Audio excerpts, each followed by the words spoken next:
আরজি কর মামলায় supreme court যে নির্দেশ দিয়েছিল রাজ্য সরকারকে, সেই পরিস্থিতিতে কিন্তু গত নভেম্বরের যে পরিস্থিতি ছিল, সিভিক ভলেন্টিয়ারদের নিয়ে কিন্তু নতুন করে ভাগ্য খোলার কথা ছিল সেই জানুয়ারি মাসে 2024-25-এ।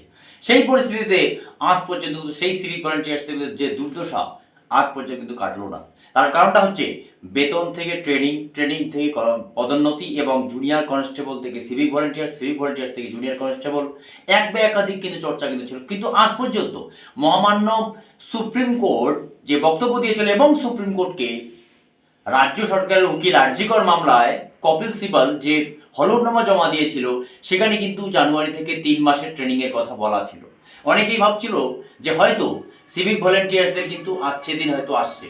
সেই পরিস্থিতিতে এখন পর্যন্ত কিন্তু সিভিক ভলেন্টিয়ার্স 3 মাসের ট্রেনিংয়ের অবস্থা তো দুরস্ত। তার সাথে সাথে 10,000 টাকা বেতনে তাদের কিন্তু নুন আনতে পান্তা ফুরোচ্ছে। দর্শক, আজকে ভিডিওতে এই জন্য চর্চা করছি যে সুপ্রিম কোর্টের হলফনামায় কি মিথ্যে বলেছিল রাজ্য সরকার?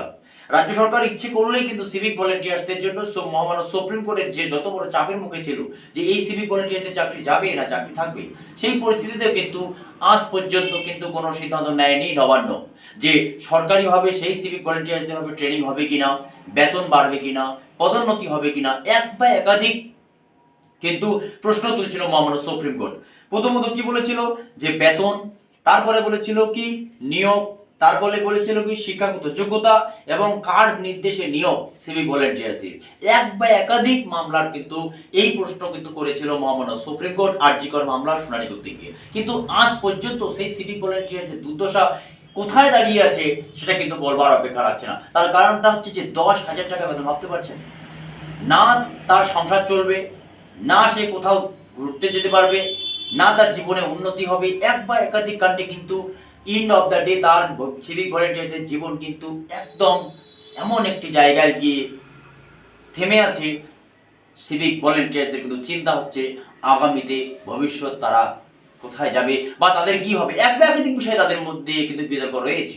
অনেকেই ভাবছে যে না, অন্যান্য সেক্টরে তো সিভিক ভলেন্টিয়ার্স বাদে অন্যান্য রাজ্য সরকারের কন্ট্রাকচুয়ালে আছে 10,000 টাকা এবং 10,000 টাকার নিচে বেতনের।